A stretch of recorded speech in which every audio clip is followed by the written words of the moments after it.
कुछ तो लोग कहेंगे, लोगों का काम है कहें। लेकिन आपको क्या करना है? आपको किसी की बातों पर ध्यान नहीं देना है और मेहनत करते रहना है। और मेहनत करेंगे तो उसका फल मिलना ही मिलना है। ये ऋषि मुनि भी कह गए हैं और आज के भी जो बड़े हैं वो कहते हैं कि मेहनत करोगे तो उसका फल मिलना ही मिलना है। तो मेहनत करते रहना है, थकना नहीं है। एक महीना भी नहीं बचा है और आपको क्या अचीव करना है? प्रिवेंटिव ऑफिसर बनना है, जीएसटी इंस्पेक्टर बनना है, एक्साइज इंस्पेक्टर बनना है। आपको हार नहीं माननी है, रात दिन एक कर देना है। और उसके लिए हम आपकी मदद करने के लिए तैयार हैं। आपके सपनों को पहुंचाने के लिए आप तक हम पूरी तरह से मेहनत करने में जुटे हुए हैं। और आपको इंग्लिश वाला जो सेक्शन है ना, ऐसे तैयार करवाऊंगा कि आप जब एग्जाम में बैठेंगे तो आपको लगेगा कि कितना भी कैसा भी पेपर आ जाए, कितना भी कठिन आ जाए, आप उसे करके ही रहेंगे। तो जो पहले से देख रहे हैं वो तो जानते हैं कि इस सेशन में क्या होने वाला है। लॉजिक डिस्कस होने वाला है, टेक्निक्स डिस्कस होने वाली, और ग्रामर रूल्स पे भी फोकस होता है, लेकिन वो कम होता है। ठीक है, वो कम होता है, उसका पार्ट जो बेसिक डिस्कस होना है वो होता है। और जो कुछ चीज़ें आती हैं मैं बताता भी हूँ, लेकिन उसका जो रोल है इस सेशन में वो कम होता है। ग्रामर के लिए कुछ अलग से कोशिश करूँगा, क्योंकि कुछ लोग बोल रहे थे कि कुछ एक्स्ट्रा जो है इसमें, जैसे रूट वर्ड आप बताते हैं तो उसमें कुछ एडिशन कीजिए आप, और भी कुछ रूल्स आप बताते हैं तो इसको भी थोड़ा सा आप पीडीएफ इसकी प्रोवाइड करिए या कुछ ऐसे प्रोविज़न कीजिए आप। तो मैंने उसको कंसीडर किया है। तो देखते हैं मेरे बारे में कुछ जानकारी। और पहले क्वेश्चन पे आते हैं। पहला जो क्वेश्चन है ये एंटोनिम पूछ रहा है, और इस बात का ध्यान आप हमेशा रखेंगे कि जब भी एंटोनिम पूछता है तो आप सिनोनिम लगा के नहीं चले आएंगे, क्योंकि जब भी एंटोनिम पूछता है तो तीन जो होते हैं ना वो सिनोनिम ही होते हैं। क्योंकि अगर कोई भी आसपास का भी होगा तो वो सही हो जाएगा, और एसएससी को अपना क्वेश्चन डिलीट करना पड़ेगा, जो बिल्कुल नहीं चाहेगा एसएससी कि वो अपना कोई क्वेश्चन डिलीट करे। इससे कट ऑफ और ये सब चीज़ें करने में, कैलकुलेट करने में टाइम लगता है। ठीक है, तो एंटोनिम जो है वो एक ही होगा। और वो कैसे निकालेंगे आप? मैं आपको बार बार बता चुका हूँ कि जो ये इनकी जो मीनिंग होती है, इनके जो अर्थ होते हैं, वो अगर इससे आप मिलाने लगेंगे तो एग्जैक्ट आपको नहीं पता चलेगा। ये सिर्फ एक डायरेक्शन होती है, आपको एक डायरेक्शन मिलती है। और पता नहीं लोगों को ये बार बार क्यों कन्फ्यूज़न हो रहा है, मेरे बार बार कहने के बाद भी ये कन्फ्यूज़न दूर नहीं हो रहा कि डायरेक्शन पे देखना है। कि जैसे रिमेन का मतलब है तो वो, जैसे कि मैं कहूँ कि मैं, आपने कहा कि मैं आपको या आपकी मदद नहीं करने वाला, तो मैं रात भर आपके दरवाजे के बाहर खड़ा रहा।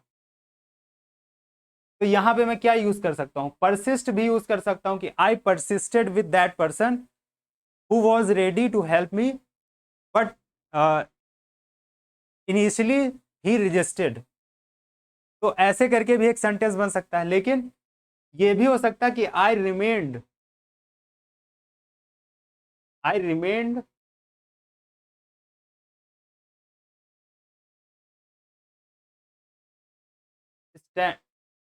एक मिनट, वैसे यहाँ पे लिख जाएगा, यहाँ लिखते हैं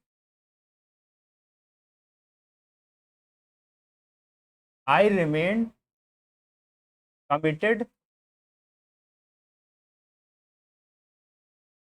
डबल टी होता है, आई रिमेंड कमिटेड तो he was ready to help me. ऐसे करके आप सेंटेंस बना सकते हैं।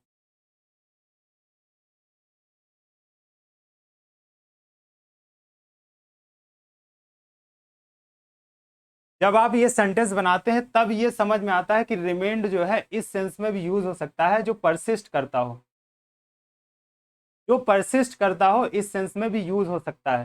कंटिन्यू भी उसी सेंस में यूज होता है कि आई कंटिन्यूड ट्राइंग।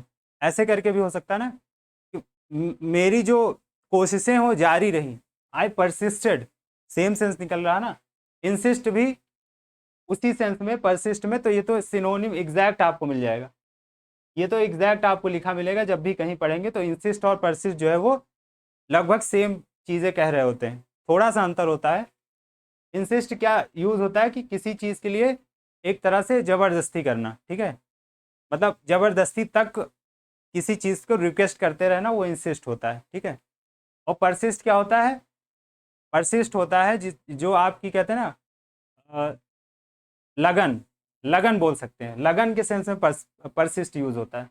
तो जब आप एग्जाम के सेंस में कि I persisted with SSC, SSC CGL and finally I cracked it, 1 साल बाद हो सकता है आप ये कह रहे हो, ये सेंटेंस, ये जो वर्ड है आप अपने सेंटेंसेस में यूज कर रहे हो।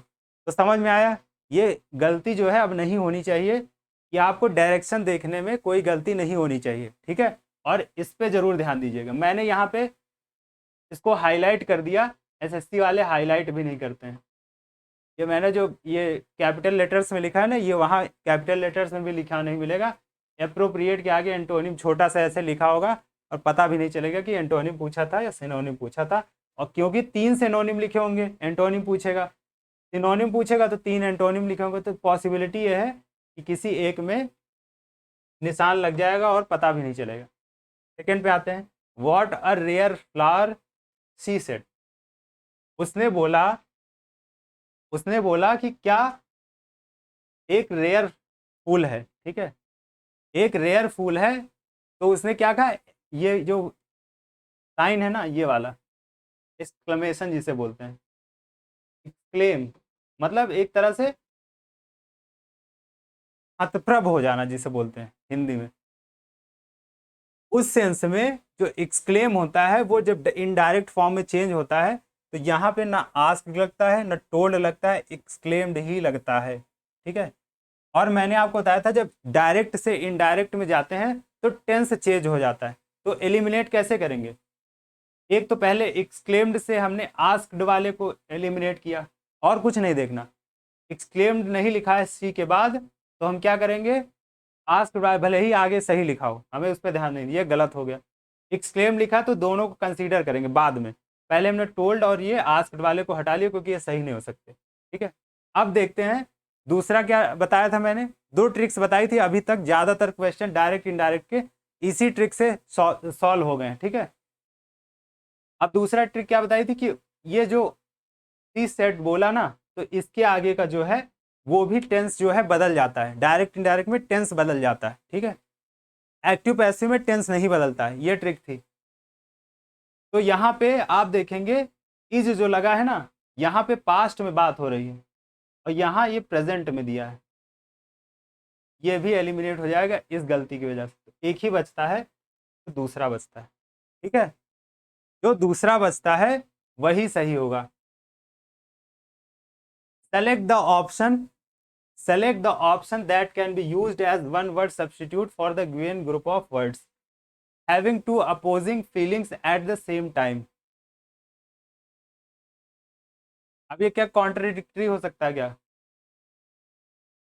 कॉन्ट्रा मैंने आपको बताया था, जहां पे कॉन्ट्रा लिखा होता है वहां पे आप जो है ये मान सकते हैं कि 2 अपोजिट चीजों की बात हो रही है, मतलब कॉन्ट्रवेंशन जैसे, ठीक है। तो कोई ऐसी प्रथा बनी हुई है, आप उसको ब्रीच कर देते हैं तो वो कॉन्ट्रवेंशन में आ जाता है, ठीक है।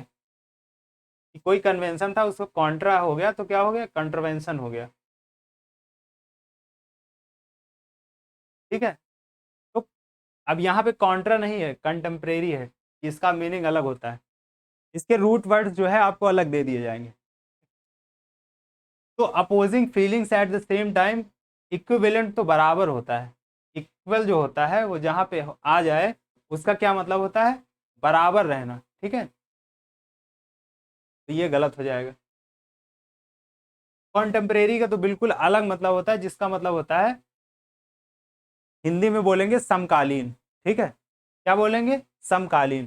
कोइंसाइडिंग, कोइंसाइडिंग का मतलब होता है कहीं पे कोइंसाइड करना, मतलब कि कहीं पे जैसे मिल जाना, जैसे टाइम होता है ना कि we coincided at the railway station, हालांकि ये होता नहीं है, लेकिन टाइम के सेंस में कोइंसाइड यूज होता है कि हम एक तरह से टकरा गए, इस समय की विचित्र लीला है, व्हाट अ कॉन्सिडेंस बोलते हैं ना, तो क्या इत्तेफाक है, उस सेंस में, ये टाइम के सेंस में कोइंसाइडिंग जो है यूज होता है। तो एक क्या बचता है, एम्बिवेलेंट। एम्बिवेलेंट मतलब कि एक समय पर अपोजिट फीलिंग्स का होना। लेकिन चलिए यहाँ पे थोड़ा सा आप अगर एक बहुत स्ट्रिक्टली देखेंगे तो ये गलत है एक तरह से, मतलब ये जो एम्बिवेलेंट है ये एक तरह से गलत है। अब एम्बिवेलेंट का जो एक्चुअल मीनिंग होता है वो क्या होता है, व्हाइट बोर्ड कहाँ गया, चलिए यहाँ देख लेते हैं। एम्बिवेलेंट जो है वो होता है कि आप जो है एक दो तरह की पर्सनैलिटी होती है, एक होता है इंट्रोवर्ट और एक होता है एक्सट्रोवर्ट।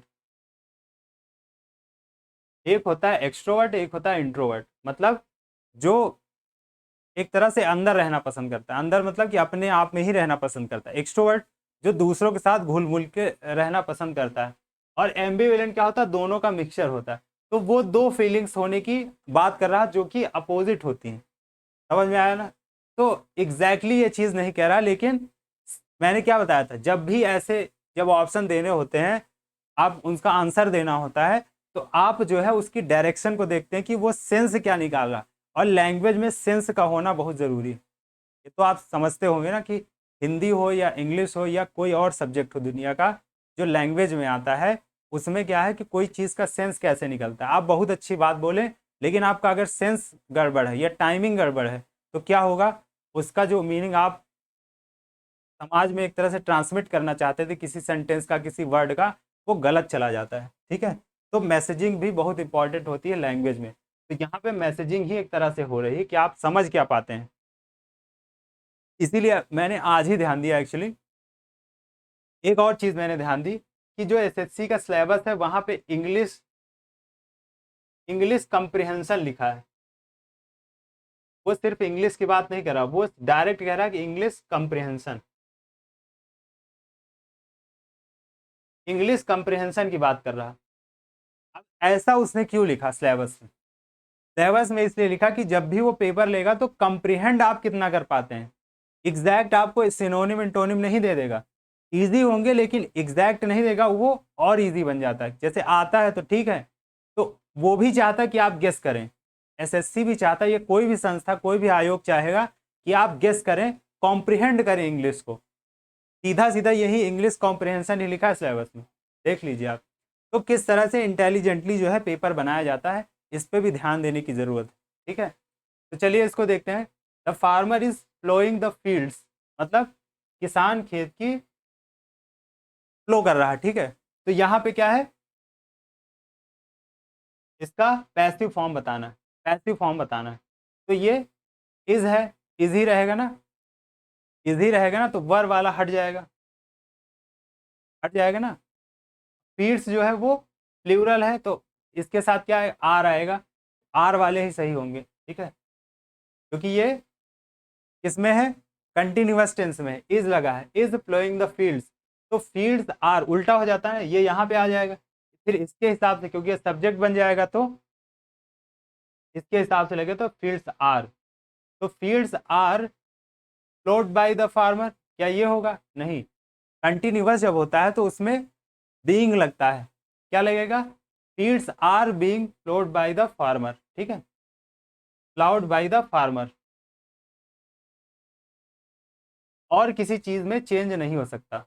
पर वाला तो हमने पहले हटा दिया था।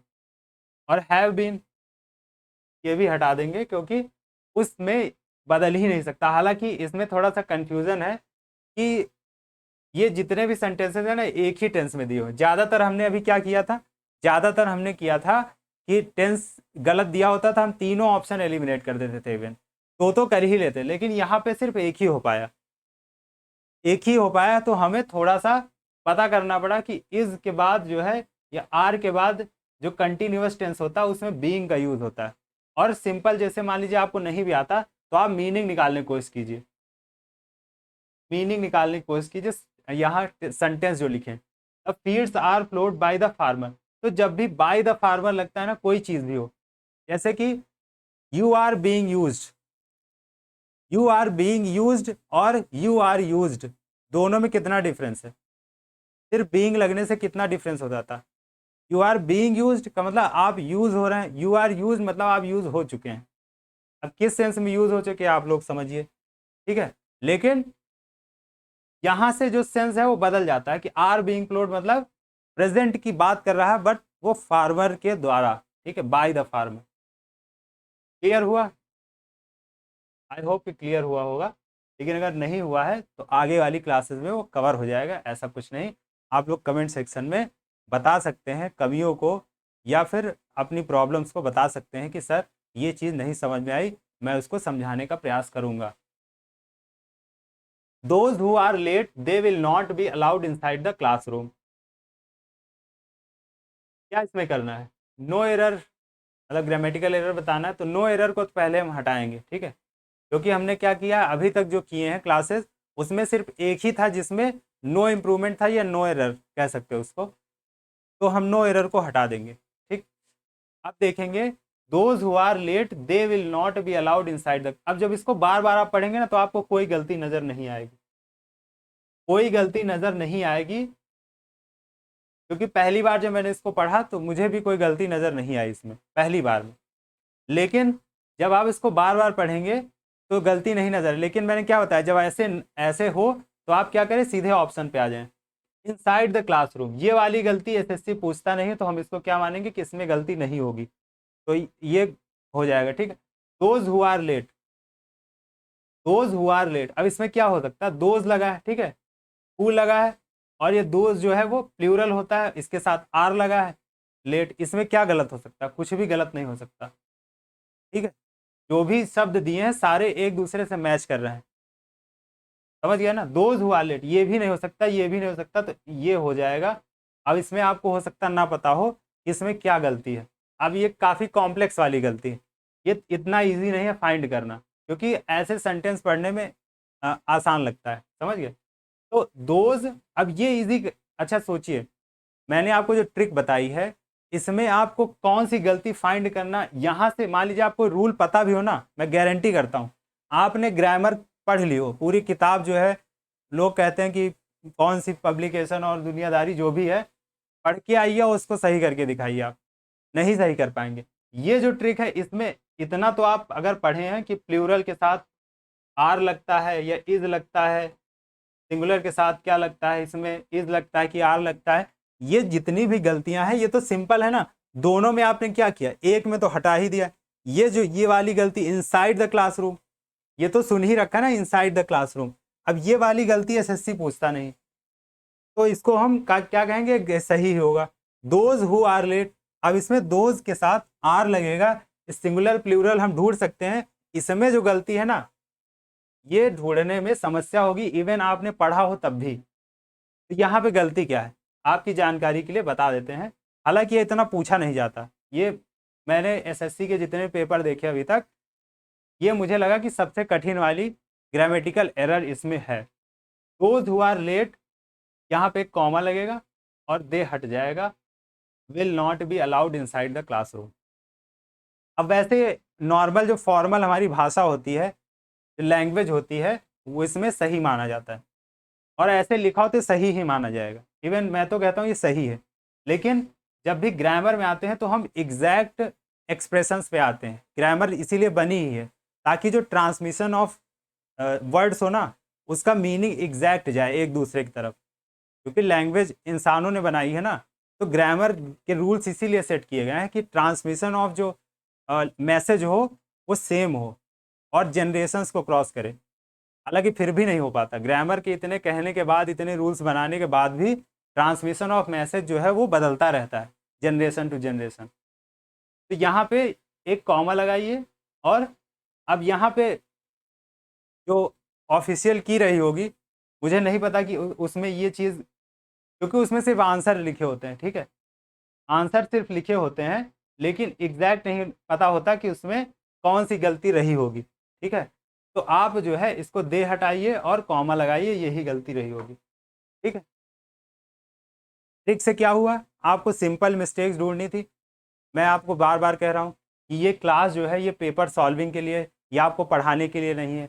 और अगर आप सोच रहे हैं कि आपने अभी 1 महीने से ही तैयारी करना स्टार्ट करी, तो ये क्लास शायद पहले से अगर आपने इंग्लिश कभी नहीं पढ़ी, मतलब मैं एज्यूम कर रहा हूँ कि आप कभी ना कभी इंटर क्लास तक या कहीं ना कहीं इंग्लिश पढ़ते आए होंगे, उतना बेसिक नॉलेज है आपको, तब ये क्लास आपके लेने लायक है। तो साफ साफ ये चीज़ कह रहा हूँ कि तभी आप इस क्लास को लीजिए जब आपको उतनी नॉलेज हो कि सिंगुलर के साथ क्या लगता है, इज एम आर का यूज़ कहाँ होता है, टेंस क्या होते हैं, ये आपको इतनी जानकारी होनी चाहिए। कॉम्प्लेक्स वाली नहीं है तो बिल्कुल मत घबराइए, एसएससी का पेपर आपसे सॉल्व होके रहेगा, ऐसे ही होगा। तो इसमें क्या है कि आपको सब्सटीट्यूट करना है, इसको सब्सटीट्यूट करना है किससे, सही वाले से। नो इम्प्रूवमेंट हम पहले ही हटा देंगे, इसके चांसेस बहुत कम है, तो इसमें दिमाग नहीं खपाना, क्योंकि पढ़ेंगे तो लगेगा कि सही ही लिखा है। We came back because we had run out of money, तो लोग कहेंगे हाँ भाई लग तो रहा है नो इम्प्रूवमेंट, लो अच्छा लगा देते हैं। We run, we have run, we had run, तो इसमें गलती क्या, जो हैड है ना, हैड है ना, इसके साथ थर्ड फॉर्म लगती है, और रैन जो होता है ना वो सेकेंड फॉर्म होता है, तो थर्ड फॉर्म क्या होता है, रन होता है। We had run, run out of money. लेकिन चलिए आपको नहीं पता है क्या होता है, अब यहाँ पे हम ऑप्शंस को कैसे एलिमिनेट करेंगे। ये पास्ट में है और ये मैं बार बार बता चुका हूँ, ये पास्ट में सेंटेंस है। ये रन क्या है, ये प्रेजेंट में है। रन कैसे कहाँ लगता है, वी रन कहाँ पे लगता है, हम दौड़ते हैं। जैसे कि मान लीजिए इसका अगर वी रन का सेव करें तो हम क्या निकालेंगे कि we run out of money, तो क्या हो गया, प्रेजेंट में आ गया। लेकिन ये पूरा ये केम बैक से लेकर के यहाँ तक हैड तो आपको पता ही कि पास्ट में होता है, तो ये प्रेजेंट वाला सही हो ही नहीं सकता, इसको भी हटाएंगे। दो ऑप्शन एलिमिनेट हो गए ना, वी हैव रन ये भी प्रेजेंट में, तीनों ऑप्शन एलिमिनेट हो गए ना। सिर्फ ये पहचान के कौन सा प्रेजेंट में है कौन सा पास्ट में है, एक ही बचता है, आपको नहीं भी पता है कि कौन सी मिस्टेक थी, फिर भी आपको पता चल गया। ठीक है, समझ में आया। चलिए आगे बढ़ते हैं। पैसेज, अब सारा जो फोकस है ना एसएससी का इसी बात पे रहता है कि आप कॉम्प्रिहेंड कर...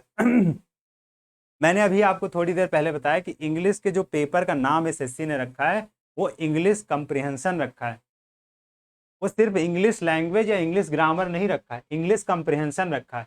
और कॉम्प्रिहेंशन का मतलब कि आप इंग्लिश को एक समझते हैं कि नहीं, कितना जानते हैं, कौन सा ग्रामर का रूल जानते हैं, कहाँ क्या है, इससे मैटर नहीं करता। इसीलिए वो डेली लाइफ से रिलेटेड चीज़ें पूछता है। एक आधे क्वेश्चन होते हैं कि आप कोई पकड़ लाए कहें कि अरे देखो ये कहाँ डेली लाइफ में यूज़ होता है, एक आधे क्वेश्चन तो होंगे ही। 25 में अगर 2-3 क्वेश्चन नहीं होंगे तो फिर क्या मतलब, 25 में 25 थोड़ी वो करने देंगे आप। लेकिन ज़्यादा से ज़्यादा अटेम्प्ट करने वाले जो डेली लाइफ होती है आपके अराउंड, उसी से सारे क्वेश्चन सॉल्व हो जाते हैं। ठीक है, तो in the following passage some words have been deleted, fill in the blanks, मतलब ये सारे दिए हुए हैं। तो हम पैसेज से स्टार्ट करते हैं। Atlas was made to hold the sky up on his shoulders as a punishment. अब यहाँ पे मैं पढ़ा तो मुझे एक शब्द याद आया, अप ऑन हिज शोल्डर्स।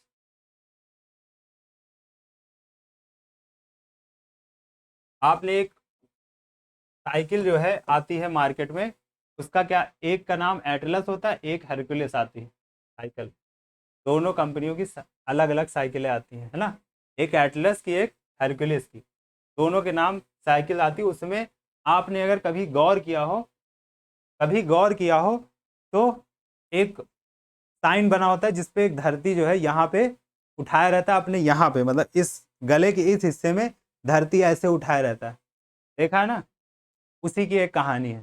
तो इसमें क्या है, Atlas was made to hold the sky up on his shoulder. Up मतलब ऊपर उठाए रखने के लिए एक तरह से, वॉज मेड मतलब वॉज मेड, ये ग्रामर वाला चीज है कि उसे करवाया गया, वो मतलब उसे उठवाया गया, वॉज मेड। जब भी ये लग जाए ना, इस Atlas was made to hold, तो क्या होता है कि उसे वो चीज करवाई गई। मेड, जब भी इस तरह से मेड यूज हो तो क्या होगा, उससे वो चीज करवाई गई। जैसे मैं आपसे कहूं कि आपसे एसएससी की तैयारी करवाई गई, आपसे एसएससी की तैयारी करवाई गई, तो आप क्या करेंगे, कैसा सेंटेंस बनाएंगे I was made to prepare for SSC.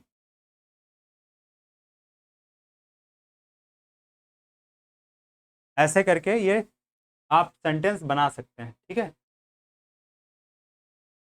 तो वही चीज़ यूज है। चलिए इसको देखते हैं कि इसमें क्या हो सकता है। मैसेज कहाँ गया?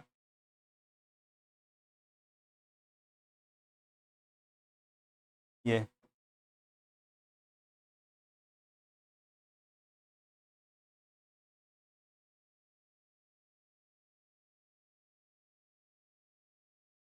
चलिए इसको लिखा रहने देते हैं। एज अ पनिशमेंट, आगे बढ़ते, वंस हरकुलिस। अब इसमें क्या हो सकता है? पहला ऑप्शन हम क्या करते हैं, हमारी टेक्निक क्या है, हम भर लेते हैं यहाँ से, ठीक है, सारा पूरा भर लेते हैं बिना ऑप्शंस को देखे हुए। उसके बाद जो हम सोच रहे थे उससे जो मीनिंग हमारी मैच करती है उसी ऑप्शंस को हम सेलेक्ट कर लेते हैं। तो हरकुलिस यहाँ पे देख लेंगे, होल्ड इट फॉर एटलस, उसने क्या किया, अफोर्डेड, अफोर्डेड का एक अलग मीनिंग होता है, ऑर्डर्ड, तो कोई ऑर्डर लेके थोड़ी कहेगा कि मुझे काम दे दो, आप रिक्वेस्ट करेंगे, ऑफर करेंगे, अफोर्ड उस सेंस में यूज़ नहीं होता। तो यहाँ पे मोस्ट अप्रोप्रिएट जो है ऑफर्ड है, एक्सटेंडेड भी नहीं हो सकता, अफोर्डेड भी नहीं, ऑर्डर्ड तो बिल्कुल नहीं। आप रख के देखिए, चारों को रख के देख लीजिए, उसके बाद पढ़िए बार बार, तो क्या होगा आपको क्लियर हो जाए कि ऑफर किया उसने, Hercules offered to hold it for Atlas, मतलब उसने एक तरह से ऑफर दिया कि आप जो है मुझे होल्ड करने को दें पृथ्वी, ठीक है। वाइल द लेटर, लेटर मतलब अभी मैंने आपको इससे पहले वाली क्लास में लेटर और फॉर्मर का यूज बताया था। फिर से देखिए यहाँ पे आगे, लेटर मतलब एटलस, एटलस की बात कर रहा है। लेटर वेंट लुकिंग, अब लुकिंग उसके बाद क्या आता है, नेचुरल क्या होता है, लुकिंग फॉर, क्योंकि यहाँ पे थिंग है, ठीक है। गोल्डन एप्पल्स मतलब किसी चीज के लिए जब आप खोज करने जाते हैं तो क्या होता है, लुकिंग फॉर होता है। किसी चीज में आप एक तरह से, जैसे आप कहते हैं कि मैं इसकी समीक्षा कर रहा हूँ, I am looking into the matter. जब आप कहते हैं समीक्षा कर रहा हूँ और लुकिंग का वहां पे यूज होता है तो क्या बोलते हैं आप, I am looking into the matter, मतलब उसमें जांच पड़ताल हो रही है। जैसे पुलिस अधीक्षक, एसएसपी वगैरह जब कभी किसी जिले में कोई घटना होती है तो क्या कहते हैं, जब उनसे प्रेस कॉन्फ्रेंस में कोई सवाल पूछा जाता है तो कहेंगे कि sorry I can not comment on it, we are looking into the matter, ऐसे करके वो करके चले जाते हैं मीडिया के सामने से। लेकिन यहाँ पे क्या है, किसी चीज के लिए वो ढूंढने गया तो क्या है, looking for golden apples. When Atlas return he saw Hercules, he saw Hercules, यहाँ पे क्या हो सकता है, ही सॉ हरकुलिस। अब यहाँ पे कुछ भी हो सकता है क्योंकि यहाँ पे क्लियर नहीं हो रहा कि क्या चीज़ हो सकती है। हालांकि सेंस मिल रहा है कि अ, मतलब उसके लिए मुश्किल हो रहा था टू होल्ड द स्काई, साफ पता चला, लेकिन क्या वर्ड होगा आगे हम देख लेंगे। The weight of the sky, sky Hercules sweat and grown, मतलब एक तरह से वो पसीना पसीना हो रहा था। ग्रोन का मतलब होता है हिंदी में क्या है तो कांखना, ठीक है, आवाज निकाल रहा था मुंह से वो, इतना वो परेशान हो गया था। तो क्या होगा, wait of the sky made Hercules, या यहाँ पे जो है पास्ट में बात हो रही तो यहाँ पे मेड हो गया, लेकिन एक और चीज है, वॉज भी पास्ट में ही होता है, तो मेड की जगह वॉज मेकिंग, क्योंकि दोनों यूज हो सकते हैं, ठीक है। मेड और वॉज मेकिंग दोनों चीजें यूज हो सकती हैं, दोनों ही पास्ट में है, लेकिन दोनों तरीके से एक ही बात कही जा सकती है कि wait of the sky made Hercules sweat and grown, ठीक है। स्वेट, स्वीट नहीं पढ़ेंगे उसको, स्वेट पढ़ते हैं क्योंकि पसीना जो है स्वेट होता है, स्वेट, स्वेटर पढ़ते हैं ना, स्वेटर, स्वेटर यहीं से बना कि ऐसी चीज जो पसीना लाती हो, sweater. Sweat and groan. Now Atlas did not want to. Atlas did not want to. यहाँ पे क्या हो सकता है कि मतलब ऐसे करते हेरकुलिस को देखकर, क्योंकि एटलस पहले जॉब कर रहा था वो, तो did not want to take back a job, ठीक है, मतलब वो वापस नहीं लेना चाहता था, ऐसे करके हो सकता है कि ऐसे लिखा हो। अब हम देखते हैं पैसेज में कि क्या हो। दूसरे ब्लैंक में हमने क्या भरा था, फॉर, फॉर है, बिल्कुल आगे बढ़ जाए क्योंकि और कुछ इसमें फिट नहीं बैठेगा, आप करके देखिए। लुकिंग ऑन कोई मतलब नहीं निकलता, लुकिंग आफ्टर गोल्डन, लुकिंग, अब लुक आफ्टर का क्या मतलब होता है, फ्रेज होती है, लुक आफ्टर का मतलब होता है, पॉपुलर है इसलिए बता रहा हूँ, पॉपुलर चीज़ें ही आपको बताऊंगा, किताबों से PYQs की हेल्प से पॉपुलर चीज़ें ही बताऊंगा, इसीलिए सब चीज़ नहीं बता रहा हूँ, ठीक है। तो लुक आफ्टर क्या होता है? देखभाल करना। जैसे आप ट्रेन में जाते हैं, ट्रेन में जब जाते हैं तो कहीं सामान जो है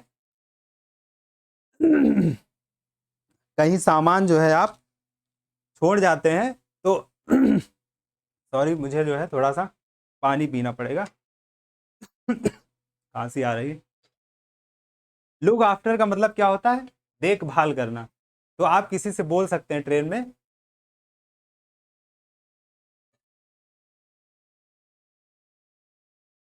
क्या बोल सकते हैं? Please look after my luggage for some time please, ऐसे करके आप रिक्वेस्ट कर सकते हैं कि कुछ देर के लिए मेरा सामान देख लीजिए, तो लुक आफ्टर कर लीजिए, ठीक है। इस सेंस में भी और भी बहुत है, देखभाल करना बेसिक इसका मीनिंग होता है और बहुत पॉपुलर है, पूछा भी जाता है। लुकिंग फॉर, लुकिंग इनटू, तीन ही है। लुक के साथ तो बहुत आपको कम से 15-20 मिल जाएंगे, लेकिन तीन बहुत पॉपुलर। तो on, off, on, for, after, at, तो यहाँ पे फॉर हमने चूज किया था, ना तो आफ्टर बनेगा, ना ये बनेगा, ना ये बनेगा, ठीक। फिर हमने क्या किया था, आगे बढ़ते हैं। तीसरा क्या? हरक्युलिस। ही सॉ हरक्युलिस, क्या हो सकता है? Tackling hard. अब ये थोड़ा डिफिकल्ट है, मैं इसको बोलूंगा कि आप डिफिकल्ट है, क्योंकि यहाँ पे आपको पता होना चाहिए कि क्या लगेगा, एक्चुअली में क्या लगेगा, क्योंकि चारों जो है इंडिकेट करते हैं एक ही तरफ, तो आपको पता होना चाहिए। तो इसको अगर आप छोड़ना चाहें तो छोड़ सकते हैं। हालांकि एक बहुत पॉपुलर होता है, क्या होता है जब आपके ऊपर लोड दिया जाता है, तो एक कहते हैं कि मैं कोप अप नहीं कर पाऊंगा, ये यूज होता है कि नहीं? बस बेसिक जो नॉलेज है आपको लगाने की जरूरत है, ये भी कर ले जाएंगे। डिफ़िकल्ट चीज़ें भी इतनी डिफ़िकल्ट हैं कि आप नहीं कर सकते अपनी डेली एक्सपीरियंस से। जब आपके ऊपर लोड डाला जाता है बहुत ज़्यादा, पढ़ाई का हो या, तो आप क्या बोलते हैं? Cope up. ऑफिस का भी वर्क जब आपके ऊपर बहुत पड़ता है तो कहते, आप क्या कहते हैं? सर बहुत मुश्किल होगी, I will not cope it up, ठीक है, इतना जो काम है मैं इसे कोप अप नहीं कर पाऊंगा, ये मैं इसे झेल नहीं पाऊंगा। तो यहाँ पे क्या है? हरकुलिस, कौन सा है? ब्लैंक 3 नंबर, हाँ।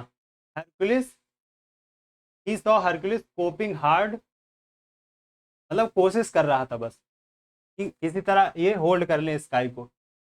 Hopping hard to hold the sky, the weight of the sky. आगे पढ़ते हैं, हमने मेड भरा था, अब यहाँ मेड कहीं नहीं है, यहाँ पे ऐसे करके भी लिख सकते हैं आप, दोनों ही सही रहेंगे। वॉज मेकिंग और मेड, वॉज मेकिंग और मेड जो है दोनों सही होंगे। तो was making Hercules sweat and groan, या made Hercules sweat and groan. Now at least आप भर के देख सकते, देखिए प्रेजेंट में है, ठीक है, ये प्रेजेंट में है, ये भी प्रेजेंट में है, सिर्फ वर मेकिंग है, और वर जो है वो कहाँ पे लगता है? प्लूरल में लगता है, और हरकुलिस जो है प्लूरल नहीं है, ठीक है। प्लूरल जो है इसमें लगता है, तो आप ऑप्शन से भी एलिमिनेट कर सकते हैं। ये प्रेजेंट की बात हो गई, ये भी प्रेजेंट, और ये सिंगुलर प्लूरल से एलिमिनेट हो गया, सिर्फ यही बचता है, ठीक। सिर्फ यही बचता है, बाकी सारे सिमिलर जो जो पहले लॉजिक लगाया गया उससे बाहर हो जाते हैं। उसके आगे हमने क्या क्या करा था? Atlas did not want to take back, मतलब एटलस इतना घबरा गया देख करके कि did not want to take back a job. देखते हैं क्या है, टेक बैक, बिल्कुल, क्योंकि एक हो ही सकता था टेक बैक। अब टेक अवे का मतलब होता है कि वापस किसी को छोड़ देना, ठीक है, टेक अवे। टेक अवे जो है इसका उल्टा होता है टेक बैक का, टेक इन और टेक आउट। टेक आउट जो होता है, हालांकि ये पॉपुलर नहीं है, ठीक है, टेक आउट तो आप कह सकते हैं, लेकिन टेक इन जो है वो इतना इंपॉर्टेंट नहीं, जैसे कि एक होता है इनटेक। इनटेक का क्या मतलब होता है? जब भी किसी स्कूल एडमिशन जब स्टार्ट होता है, जब भी कोई स्कूल एडमिशन स्टार्ट होता है, तो हम क्या कहते हैं कि इनटेक, मतलब एक कॉलेज का सेशन स्टार्ट हुआ है तो हम इनटेक यूज़ करते हैं उसके लिए। समझ गए। एडमिशन्स के लिए जो है कितने स्टूडेंट्स लिए जा रहे हैं वो इनटेक यूज होता है उसके लिए। टेक आउट का क्या मतलब है कि आप जो है किसी को बाहर निकाल देते हैं, ठीक है। टेक हिम आउट, मूवीज में सुनते होंगे ना, take him out of this college और ऑफ दिस रूम, जो भी है, ठीक है। ऐसे करके हम टेक आउट का यूज कर सकते हैं। Take me in, sir can I come in, या आप जैसे कहीं पे खड़े तो आप कौन सेंटेंस यूज कर सकते हैं टेक इन के लिए, सर टेक मी इन, आप मुझे अंदर ले लीजिए, टेक मी इन, है ना। होता है ना कि जैसे आप ट्रेन के दरवाजे पे खड़े हुए हैं, लटके हुए हैं, और ट्रेन चली जा रही हो, आप पीछे पीछे ऐसे ऐसे दौड़ रहे हैं, तो आप क्या दरवाजे वाले से बोलेंगे, प्लीज़ मुझे अंदर ले लीजिए, है ना। ऐसे बोलेंगे ना। इंग्लिश में बोलना हो, मान लो अमेरिका में कहीं ट्रेन पे लटके हो तो क्या बोलेंगे, प्लीज़ गाइज, या प्लीज़ आप मुझे अंदर ले लीजिए, प्लीज़ टेक मी इन, ठीक है। समझ में आया, मुझे लगता है समझ में आ गया। Out of the given options pick the one that gives their correct order. अब इसमें बहुत फाड़ू टेक्निक मैंने बताई, बहुत ही फाड़ू टेक्निक बताई है, तुरंत आप कर ले जाएंगे। मैंने क्या कहा था, ये कंक्लूजन जो होता है ना, ये किसी सेंटेंस को कंक्लूड करता है, ना कि स्टार्ट करता है। तो डी से स्टार्ट हो ही नहीं सकता।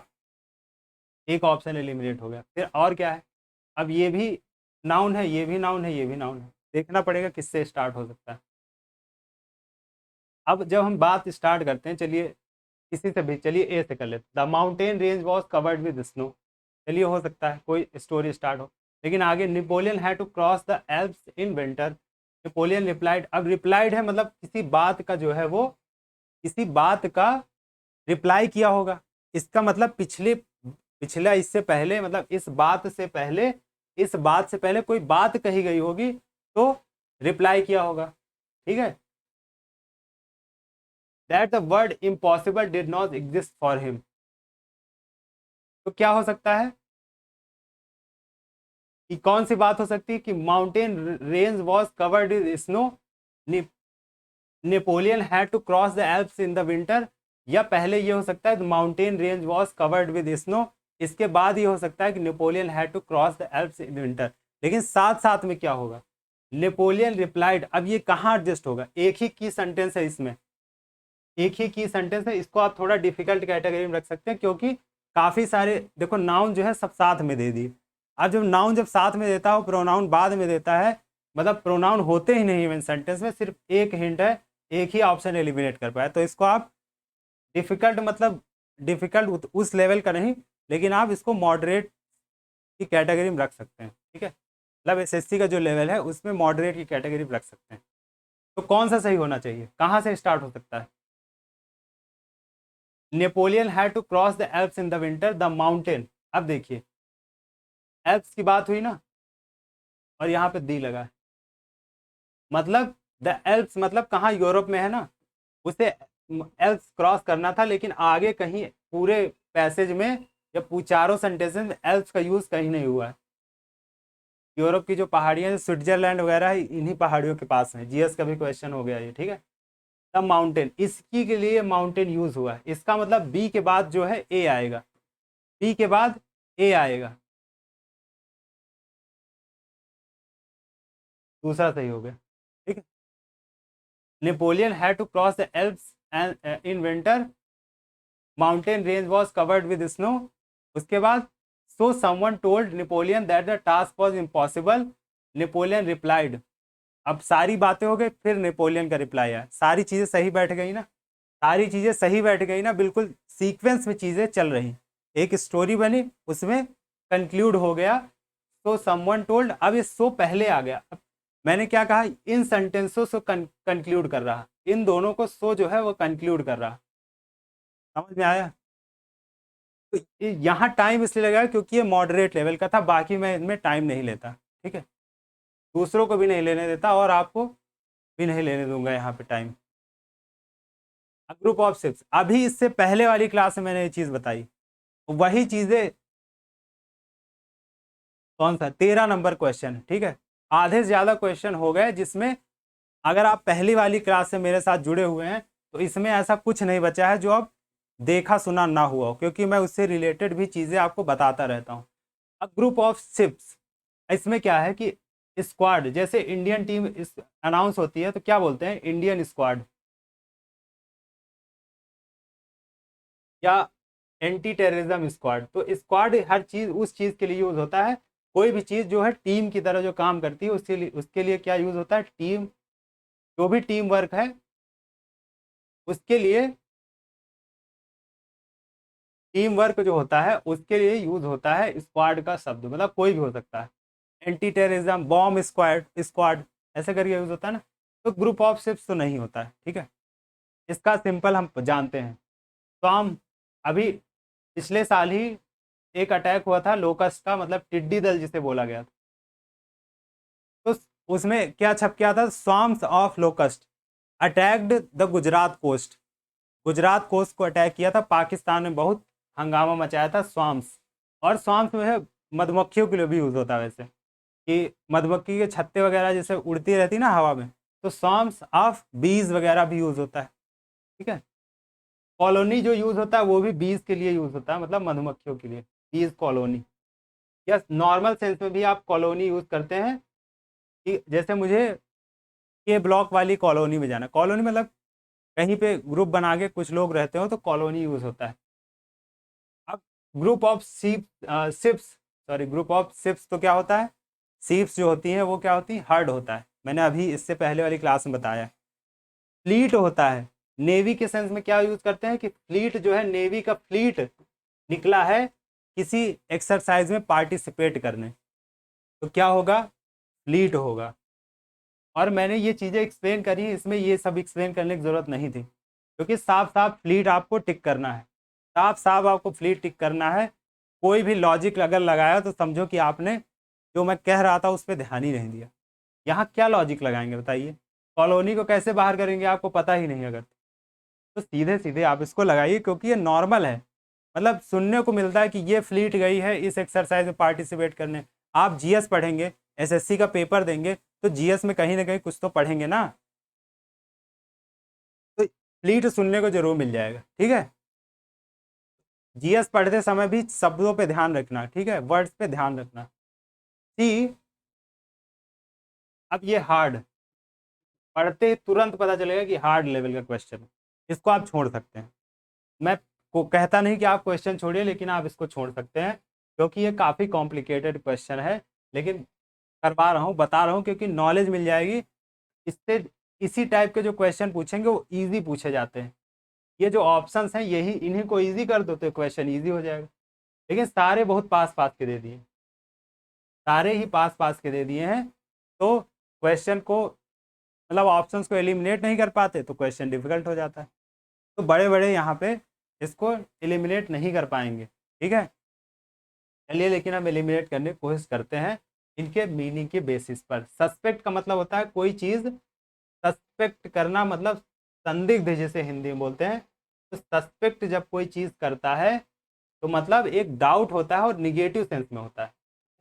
जैसे हम चोर के ऊपर भी सस्पेक्ट करते हैं, चोर के ऊपर हम पजल्ड नहीं होते, हम चोर के ऊपर सस्पेक्ट करते हैं, संदिग्ध जिसे वो हिंदी में बोला जाता है। तो इसलिए ये, आप जादूगर के ऊपर सस्पेक्ट नहीं करेंगे, आप जादू के ऊपर बिविल्डर्ड हो सकते हैं, वॉन्डर्ड हो सकते हैं, पजल्ड हो सकते हैं, ठीक है।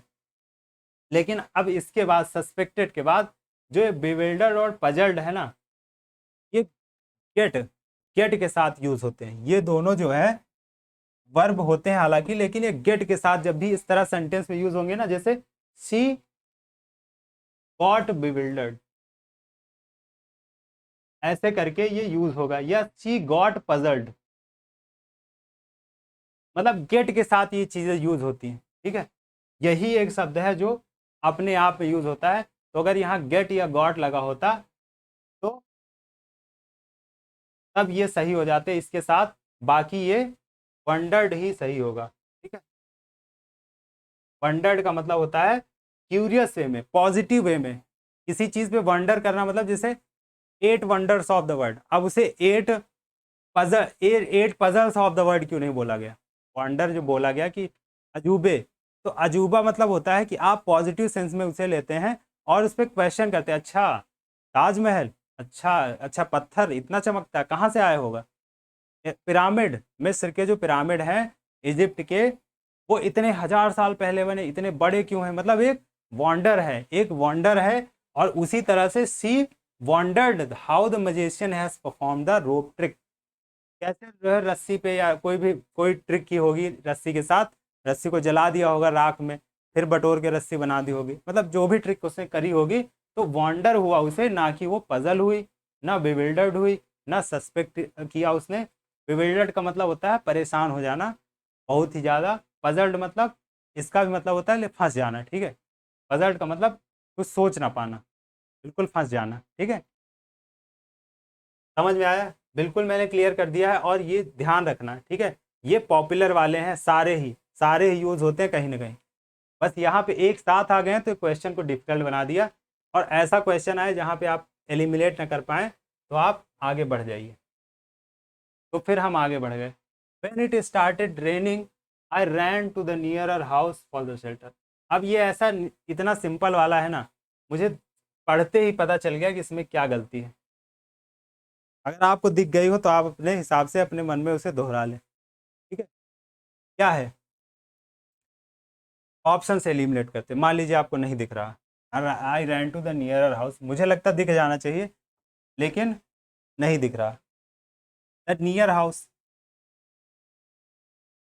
अब आप पढ़ेंगे इसको, द नियर हाउस को, या द नियर हाउस जो लिखा है, अब इसको कभी आप इसका मीनिंग निकालने की कोशिश करिए। द नियर हाउस का क्या मतलब, जैसे आप बोलेंगे बगल वाला घर, तो आप क्या बोलते हैं, नियर हाउस, नियर हाउस बोलते हैं क्या आप, नियर हाउस नहीं बोलते हैं, नियर बाई हाउस आप इसको बोल सकते हैं। मतलब स्टैंड अलोन नियर जो है यूज नहीं होता है,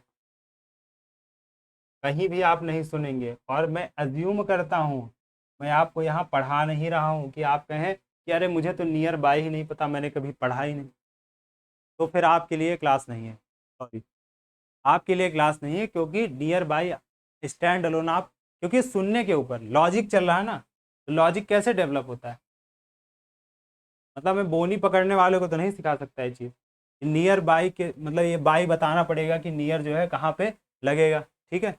तो नियर हाउस का कोई मतलब निकलता है जब आप पड़ोसी के लिए चीज़ नहीं करते, I ran to the nearer house for shelter, लेकिन हम एलिमिनेट कर रहे हैं तो ये भी एलिमिनेट हो। अ नियर हाउस वही चीज़, चाहे दी नियर हाउस हो, अ नियर हाउस हो, सेम मीनिंग तो सेम है ना, कि नियर स्टैंड अलोन नहीं यूज होता है, द नियरेस्ट हाउस। हालांकि इनसे ज़्यादा एलिमिनेट करना, इन तीन ऑप्शन से ज़्यादा एलिमिनेट करना क्या इजी था, अ नियरर हाउस। नियरर हाउस का मतलब कि जो सबसे पास में था उसके बगल वाला, मीनिंग अगर निकालें तो ग्रामेटिकली तो गलत है, लेकिन नियरर का मतलब है कि जो, जैसे मान लीजिए भागे आप, तो आपको एक घर ये मिला, और एक घर ये मिला, और एक घर ये मिला, ठीक है। हालांकि इसका कोई मतलब नहीं बनता, साफ साफ ये मतलब इसका ग्रामेटिकली बनता ही नहीं, लेकिन मैं फिर भी मतलब निकाल रहा हूँ। तो आप नियरर हाउस की तरफ गए, नियरेस्ट की तरफ नहीं गए, आप नियरर हाउस की तरफ गए, मतलब थोड़ा जो इससे भी ज़्यादा थोड़ा सा दूर था। तो nearest house, I ran to the nearest house, I saw the more beautiful women नहीं होता, I saw the most beautiful women. जब भी हम कंपेयर करते हैं कि मैंने कोई ऐसी चीज देख ली, I saw the most beautiful woman, woman on this planet, ठीक है। तो कैसे आप यूज करते हैं, सुपरलेटिव में जाते हैं, मोस्ट यूज करते हैं, मोर, मोस्ट, बेटर, बेस्ट, ठीक है। समझ में आया, चलिए आगे बढ़ते हैं। Select the most appropriate antonym, फिर से एंटोनिम पूछा गया है। एंटोनिम में हमने क्या बताया था कि आप जो है इसके ग्ली जो है, या ग्ली आप नहीं भी जानते तो आप इसके बाकी जो सिनोनिम, एक दूसरे के सिनोनिम आप बाहर निकाल देंगे। जॉय का हमें पता है फन के साथ होता है, दोनों गलत हो गए, क्योंकि दोनों सही हो सकते हैं तो दोनों गलत हो गए, क्योंकि एंटोनिम फिर नहीं होंगे, क्योंकि या तो फिर दोनों सही हो जाएंगे, अगर एंटोनिम इसका एक भी होगा, ये होगा तो ये भी होगा। और ब्लिस, ब्लिस भी इसी का एंटोनिम सिनोनिम होता है, क्योंकि हम क्या करते हैं ब्लिस, मतलब मुझे नहीं लगता किसी ने इसे इग्नोर किया होगा। ब्लिसफुल यूज होता है जब भी कोई सत्संग टाइप की चीज़ें होती हैं, तो उसमें क्या होता है, ब्लिसफुल का मतलब होता है चरम किसी चीज़ का, मतलब एक तरह से आप जैसे मेडिटेशन करते हैं तो आपको ब्लिसफुल फील होता है, मतलब रिलीजियस सेंस में एक तरह का जॉय का मतलब होता है, ठीक है। जॉय का फीलिंग जो रिलीजियस सेंस में होता है उसे ब्लिस बोलते हैं, ठीक है। तो ब्लिस भी आप, चलिए ब्लेस से आप याद कर लीजिए कि ब्लेस जो होता है वो पॉजिटिव सेंस में यूज होता है, तो ब्लिस जो होता है वो इसी सेंस में यूज होता है। ये अक्सर मान लीजिए नहीं ध्यान दिया होगा किसी ने, तो ये वूज होता है, वूज। इसे क्या पढ़ते हैं, वूज, या इसे पढ़ेंगे वो, ठीक है, वो पढ़ेंगे इसे, WOE, इसे क्या पढ़ेंगे, वो पढ़ेंगे। और इसमें जो यूज होता है वो ऊस के साथ होता है, इसे क्या बोलते हैं, वूस। जब डिमोनेटाइजेशन हुआ था तब ये काफ़ी ज़्यादा पेपर में, न्यूज़पेपर में आता था, क्या आता था, सेल्फ अफ्लिक्टेड इकोनॉमिक वूज। क्या मतलब इसका है कि भारत सरकार ने अपने ही पैर पर कुल्हाड़ी मार ली, सेल्फ अफ्लिक्टेड इकोनॉमिक, मतलब आर्थिक तंगी अपने ऊपर खुद ही ला दी, आर्थिक तंगी अपने ऊपर खुद ही ला दी, self afflicted economic woes. Woes का मतलब संकट, बहुत ज्यादा बड़े वाले संकट, ठीक है। और ग्ली का मतलब क्या होता है, चलिए हमने अभी तक ग्ली का मीनिंग नहीं देखा लेकिन आंसर तक पहुंच गए। तो ग्ली का मतलब जो होता है कि किसी के कष्ट को देखकर खुश होना। जैसे बहुत सारे लोग खुश हो रहे थे इस बात से कि पाकिस्तान सेमीफाइनल में जाने पाए, तो उसे क्या कि वो कौन सी क्रिया कर रहे थे, ग्ली, ठीक है। तो आगे बढ़ते हैं, इसमें कुछ नहीं बता बचाने। बाई एंड बाई, अब ये ऐसी चीज़ है, ये इतना यूज़ नहीं होता, ये पेपर वगैरह में भी इसको कोई यूज़ नहीं करता, न्यूज़पेपर आप पढ़ते हैं इसको नहीं यूज़ करते, इसको छोड़ दीजिए, ठीक है। जहाँ भी आपको लगे कि ये चीज़ मैंने नहीं सुनी, हाँ, वो उन लोगों के लिए नहीं कि जो बिल्कुल पढ़े नहीं हो फिर कहें मैंने कुछ सुना नहीं, पढ़े हुए हैं उसके बाद भी नहीं सुना तो इसको छोड़ दीजिए, इसमें लॉजिक नहीं रख सकता, क्योंकि मीनिंग आपसे पूछ रहा, बाई एंड बाई का इडियम है, तो इसका मतलब हालांकि ग्रेजुअली होता है, ठीक है, ज़्यादा यूज़ नहीं होता। इसका एक और होता था, पुराना वर्जन जो होता था वो बाई एंड बाई होता था, मतलब किसी काम को करते चले जाओ करते चले जाओ, बाई एंड बाई इसका काफ़ी यूज़ होता था, फिर ये बाई एंड बाई बन गया, ठीक है। और ये फ़र्क पता किस चीज़ का है, ब्रिटिश और अमेरिकन इंग्लिश का है। एक होती है ब्रिटिश इंग्लिश जो हम लोग यूज़ करते हैं, ठीक है, एक होती है अमेरिकन इंग्लिश। तो इसकी आपस में लड़ाई चलती रहती है, तो हम जो बुक्स में पढ़ते हैं वो ब्रिटिश इंग्लिश ही पढ़ते हैं, क्योंकि हम लोग इन्फ्लुएंस है ब्रिटिश से, ठीक है। टेक्नोलॉजी में जैसे इस आप पावर पॉइंट चलाते होंगे, जैसे में स्लाइड अगर बनती हैं तो इसमें क्या है, कई सारे वर्ड्स पे एरर आती है, जबकि वो स्पेलिंग सही होती है लेकिन एरर आती है, क्यों, क्योंकि अमेरिकन इंग्लिश के हिसाब से वो उसे जज कर रहा होता है, जो मशीन होती है, ठीक है। तो यहाँ पे ये फर्क, तो घबराइएगा मत, इसका मतलब होता है ग्रेजुअली, तो इसमें कोई, हम मैं लॉजिक नहीं लगा सकता, सिंपल चीज़ है, इसमें कोई लॉजिक नहीं लग सकता। हालांकि बाई एनी मीन्स का मतलब होता है किसी भी तरह, बाई हुक और क्रूक, ये बहुत पॉपुलर है, क्या है, बाय हुक और क्रूक, मतलब किसी तरह, साम दाम दंड भेद, और लगता है एंड नहीं, और क्रूक, साम दाम दंड भेद अगर कहीं लिखा हो, उसका जो ट्रांसलेशन, उसका ईडियम जो बनता है इंग्लिश में वो बाई हुक और क्रूक बनता है, ठीक है। ऑन द होल का मतलब होता है कि आप जो है थोड़ा सा डाउट के साथ, मतलब जैसे मैं कहूँ कि ऑन द होल, मान मान लीजिए अभी 4-5 क्लासेस हो गई, उसके बाद मैं कहूँ on the whole I have covered all the syllabus that will be coming in your exam, ठीक है, जितना भी सिलेबस आने वाला है आपके एग्जाम में, I have completed on the whole, मतलब कुछ बहुत, मैं क्या कह रहा हूँ, कुछ बहुत छूटा होगा, ऑन द होल लगा दिया मतलब कुछ बहुत छूटा होगा, ऑन एवरेज मैंने सारा पूरा कर दिया, लेकिन मैं उस तरफ, दोनों तरफ ये कह रहा हूँ, एक तरफ तो मैं कह रहा हूँ मैंने कंप्लीट किया, लेकिन ऑन द होल लगा के मैं कह रहा हूँ कि मैंने कंप्लीट नहीं किया है पूरी तरह, ठीक है। सडनली मतलब तो जानते ही हैं, सडनली मतलब अचानक, ग्रेजुअली मतलब धीरे, तो इसका मतलब ही बाय एंड बाय का मतलब, हालांकि ये लिखा होता तो इससे सेंस लगता, लेकिन ये लिखा है तो नहीं लगे, हालांकि चीज़ दोनों एक ही है। Select the incorrectly spelled word, मुझे तो दिख गई, ठीक है, हालांकि तीनों आसान है। अबैंडन आप लिख के देखिए क्या सही है, मैं लिख के देखता हूँ, ठीक है, अबैंडन वो है, ठीक है। अबैंडन, अलायंस बिल्कुल ऐसे लिखा जाता है। एक्विजिशन, AQUI, बस मुझे यही देखना था। इसी में होता है आई कभी पहले कर देते हैं, यू बाद में कर देते हैं, ठीक है। तो मुझे लगा बस मैंने देख लिया सही है। एक ही बचता है एक्वाइंटेंस। आप इजी वालों को देखिए, जो बच्चे उसे लगा दीजिए। हालांकि जो सही होती है वो TANS होता है, ठीक है, टेंस होता है, एक्वेंटेंस होता है, बाकी सही है। इसमें ये गलतियां बहुत करते हैं, UAI को इधर उधर कर देते हैं, एक्वेंटेंस पूछेंगे। हालांकि ये भी मतलब कुछ भी गलती कर सकते हैं एक्चुअली वो, लेकिन ज़्यादातर जो होती है वो IA EA जो भी मैंने बताया, LL MM, इन सब चीज़ों को ही आगे पीछे करते रहते हैं, ठीक है। The roof of the old building, अभी मैंने एक बताई थी ना स्लाइड, कौन सी थी, इसको मैंने बताया था कि छोड़ दीजिए। बिल्कुल वैसा ही क्वेश्चन जो है, बिल्कुल ऐसा ही क्वेश्चन एक तरह से मिला है, लेकिन वो थोड़ा सा इजी है। तो ध्यान रखिएगा कि मैंने वहाँ क्या बताया था, यहाँ पे क्या बताने वाला हूँ। The roof of the building collapsed, use होता है ना कि बिल्डिंग कोलैप्स कर गई। अभी नोएडा के जो ट्विन टावर हैं उन्हें गिराया गया, तो क्या है, कोलैप्स उन्हें किया गया। लेकिन जो वर्ड यूज हुआ न्यूज़पेपर में वो क्या हुआ, डिमोलिस्ड। क्या यूज हुआ, डिमोलिस्ड। तो डिमोलिश कब यूज होता है, जब उसे गिराया जाता है, ठीक है। जब उसे खुद कोई गिरा, जैसे कि मान लीजिए L&T ने डिमोलिश करी कोई बिल्डिंग। L&T एक कंपनी है, क्या है, L&T ने कोई बिजनेस मतलब कोई बिल्डिंग जो है डिमोलिश करी, ठीक है। तो क्या होगा, demolished. L&T demolish this building that building, जो भी आपको लिखना लिख सकते हैं। लेकिन कोई बिल्डिंग जो है, roof of the old building got demolished, got demolished होगा, ठीक है। गॉट डिमोलिश्ड बाय द या ड्यूरिंग द स्टॉर्म। लेकिन जो कोलैप्स नाम का वर्ड है ना, गॉट कोलैप्स नहीं होता ये इंडिविजुअली, जैसे कि कौन सा वर्ड था, वॉन्डर्ड था, वो अकेले यूज हो सकता था।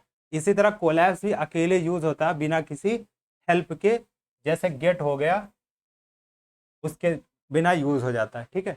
ये वर्ब के तौर पे लगता है, फिर उसकी मीनिंग क्लियर होती है इसके साथ लगने के बाद, ठीक है। यहाँ पे जब आप पढ़ेंगे तो जैसे roof of the building destroyed during the storm, सही हो सकता है, लेकिन उसकी मीनिंग क्लियर नहीं होती।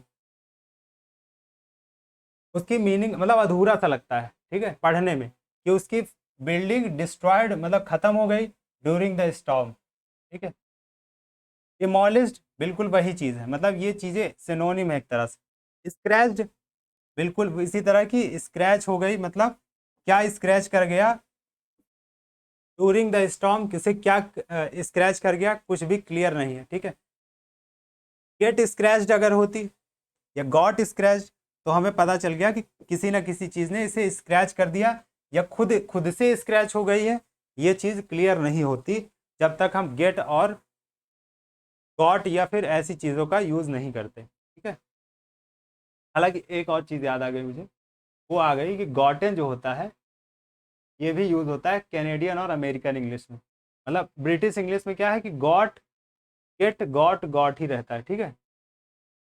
ऐसे करके यूज़ कर लेते हैं हम लोग, लेकिन ये गॉटन भी यूज़ होता है। और आजकल क्योंकि हम लोग अमेरिकन इंग्लिश से इन्फ्लुएंस, तो गॉटन भी यूज़ होने लगा है, ठीक है। इसमें घबराना मत अगर कहीं गॉटन लिखा मिल जाए। हालांकि होगा नहीं, क्योंकि ज़्यादातर जो बुक्स हमारी लिखी गई हैं ग्रामर की, वो ब्रिटिश इंग्लिश वाली हैं, ठीक है।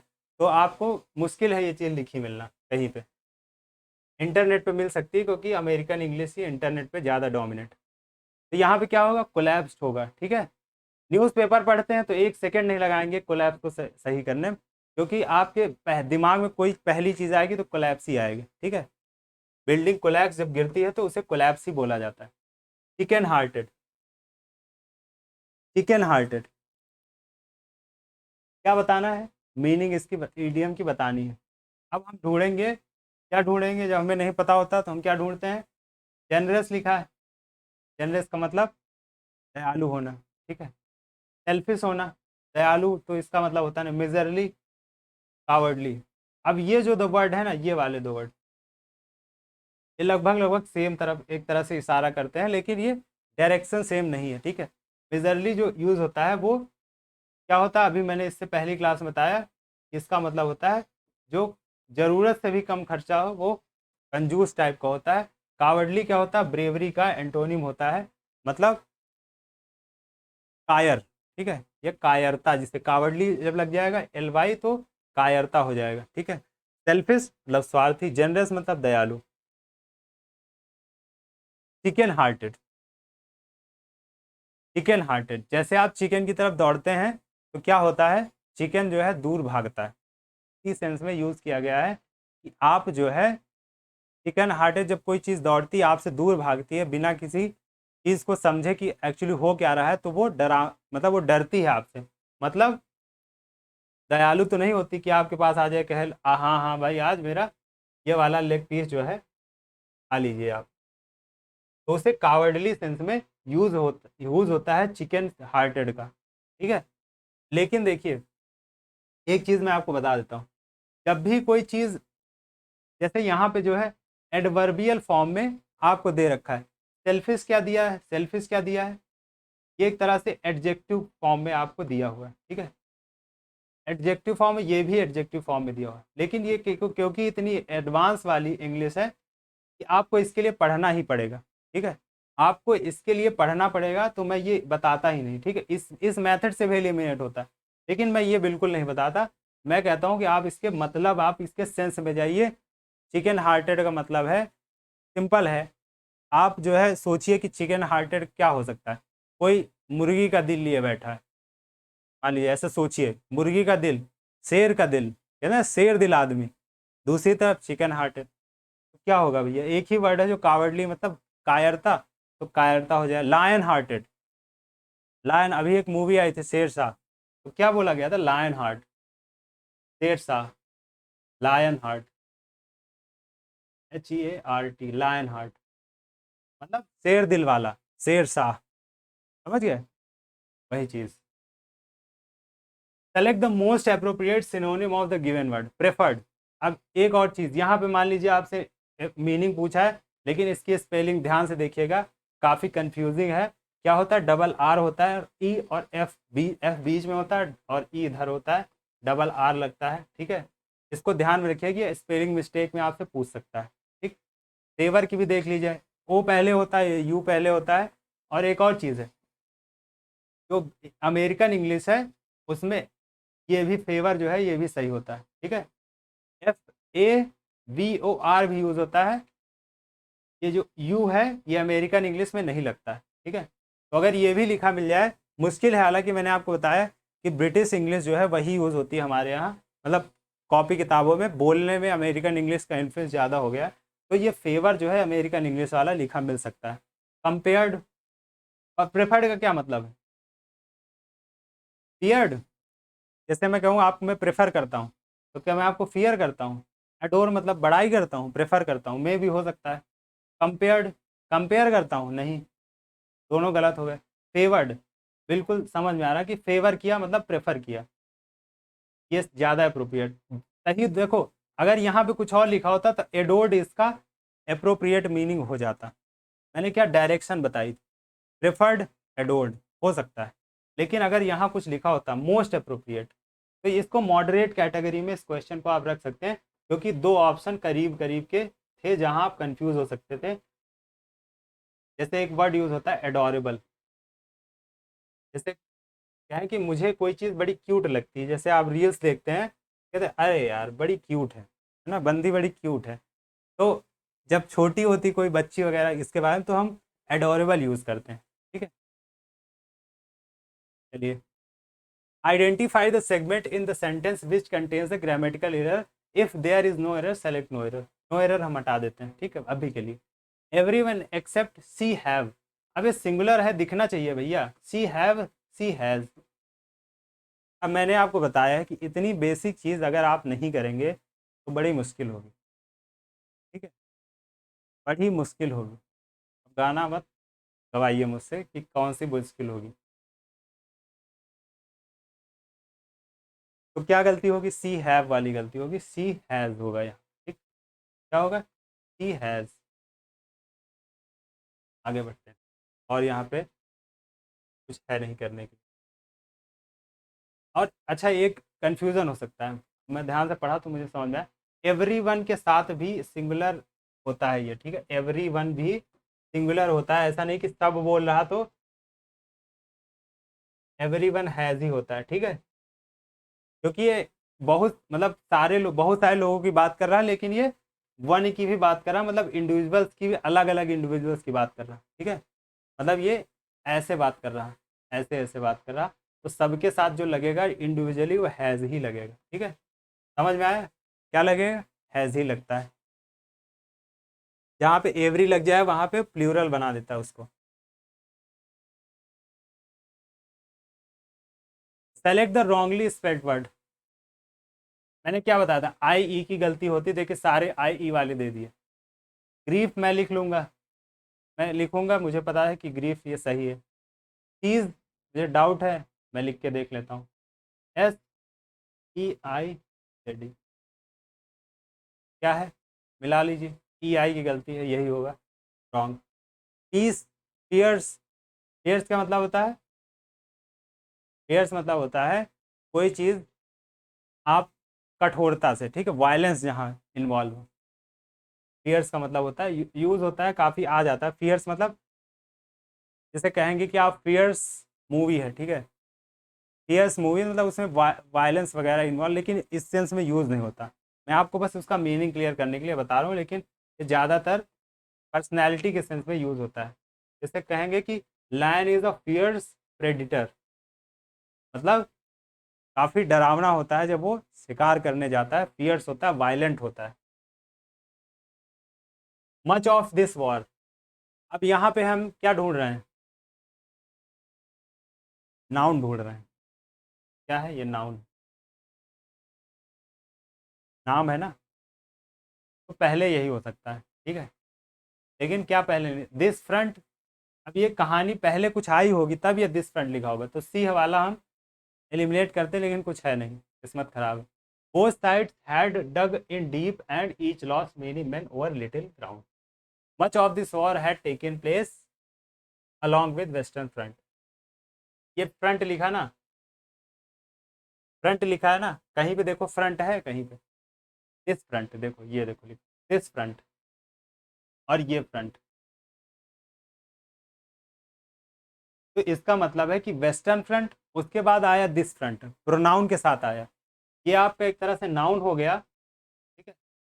और ये उसको रिप्रेजेंट कर रहा, बाद में उसका नाम नहीं लेते हैं, जो मतलब ओरिजिनल चीज़ होती, जैसे रमेश एक अच्छा लड़का है, फिर ये नहीं बार बार रमेश नहीं बोलते, रमेश एक अच्छा लड़का है, वह अपने माता पिता की आज्ञा का पालन करता है, वह रोज़ स्कूल भी जाता है, वह ब्रश भी करता है, वह अपना बिस्तर भी लगाता है, रोज़ झाड़ू भी लगाता है, रोज़ नहाता भी है।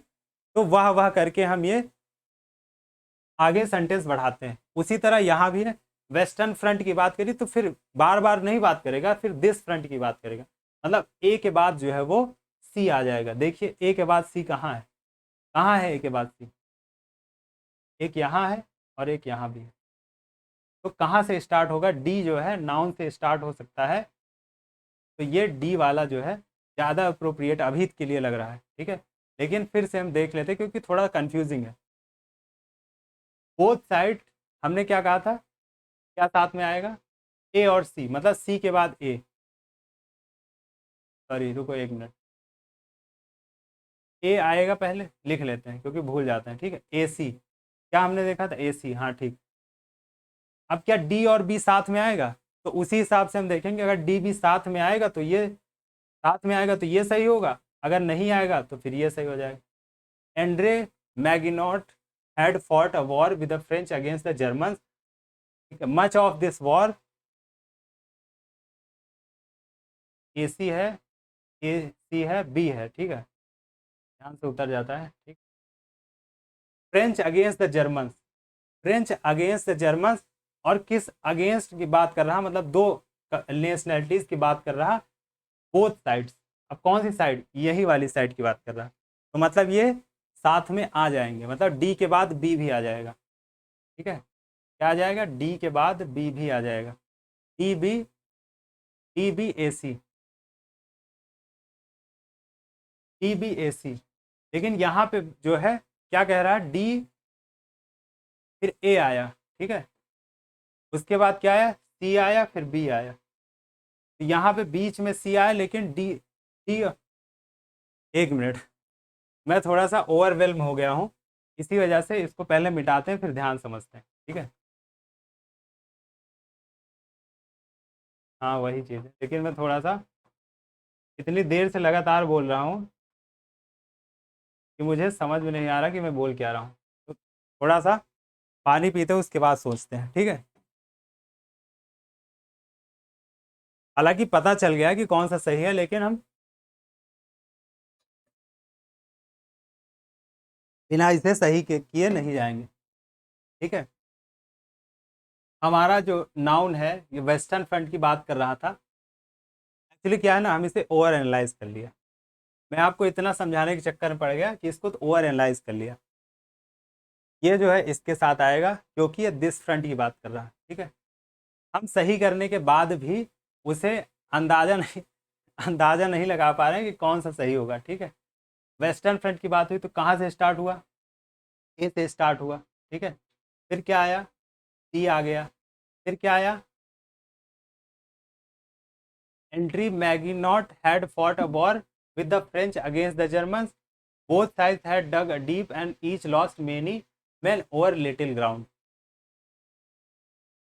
This front was line of trenches across which the two sides faced each other. तो ए के बाद सी आया, ठीक है, ए के बाद सी आया, ये देखो, और डी आया, उसके बाद फिर लास्ट में बी आया, ठीक। मतलब ये कंक्लूड करता है ये वाला कि both side had dug in deep. देखिए हम वही बार बार मतलब रिपीट कर रहे थे, लेकिन ध्यान नहीं लग रहा था क्योंकि क्या हुआ, प्रेशर में आ गए, ठीक है, क्या हुआ, प्रेशर में आ गया। और आज मैंने थोड़ा ज़्यादा क्लासेस हो गई हैं, इस वजह से काफ़ी थक गया हूँ और सोचने में थोड़ी प्रॉब्लम हो रही, ठीक है। तो आखिरी क्वेश्चन, उसके बाद क्लासेस बंद करेंगे, ठीक है। Select the most appropriate synonym of the given word. Ovation क्या होता है, स्टैंडिंग ओवेशन, स्टैंडिंग ओवेशन क्या होता है, जब कोई बहुत ही ज्यादा प्रशंसा मिलती है, एक्साइटमेंट होता है एक तरह से, ठीक है, एक्साइटमेंट होता है, तो हम ओवेशन, स्टैंडिंग ओवेशन मतलब अप्लॉज करते हैं। अप्लॉज का क्या मतलब होता है, प्रशंसा करना। और ये सारे जो है ना, क्रिएशन, प्रेपरेशन, इसका तो मतलब आपको पता ही है ना। अप्लॉज एक ही, सेंस्योर का मतलब होता है एक तरह से, सेंस्योर का मतलब होता है कि बुराई करना, ठीक है, बुराई करना, बुराई करना होता है सेंस्योर का मतलब। जैसे एक सेंस्योर मोशन होता है, पॉलिटी में आप पढ़ते हैं, सेंस्योर मोशन मतलब सरकार की आलोचना करने के लिए, तो यहाँ एग्जैक्ट जो वर्ड होता है वो आलोचना होता है, ठीक है, क्या होता है, आलोचना। अप्लॉज का मतलब होता है प्रशंसा करना, तो ओवेशन का मतलब होता है, जो अप्रोप्रिएट मीनिंग होती है वो अप्लॉज। स्टैंडिंग ओवेशन मिलता है तो एक्साइटमेंट में आप लोग तालियां बजाते हैं ना, तो ओवेशन मतलब एक्सट्रीम, आपको ओवेशन मतलब होता है कि प्रशंसा मिलने का भी एक्सट्रीम चरम, ये कह लीजिए, ठीक है, कि खड़े होकर लोग सीटियां मारने लगे, ताली बजाने लगे, तो वो ओवेशन होता है, ठीक है। इसीलिए स्टैंडिंग ओवेशन की तरह इसको यूज़ किया जाता है। तो हमारे जो है सारे क्वेश्चन हो गए हैं, ठीक है। पढ़ते रहिए आप लोग, समझते रहिए, हार मत मानिए, ठीक है। मेरी आज इतनी ज़्यादा क्लासेस हो गई हैं कि आप जो है इमेजिन भी नहीं कर सकते, लेकिन ये मेहनत क्यों है, सिर्फ आप लोगों के लिए नहीं, ये अपने आप को भी बेहतर बनाने के लिए, क्योंकि आप जब पढ़ाते हैं तो पढ़ते भी हैं, सिंपल चीज़ है ना। जब आप पढ़ाते हैं तो पढ़ते भी हैं, तो अपने आप को बेहतर बनाने की जो प्रक्रिया है ना, वो हर काम में जारी रखिए। पढ़ते हैं तब भी जारी रखिए, पढ़ाते हैं तब भी, और जब नौकरी करने लगेंगे, जॉब करने लगेंगे, सरकारी हो या और कोई हो, तो उस प्रक्रिया को जारी रखेंगे जो खुद को बेहतर बनाने की होती।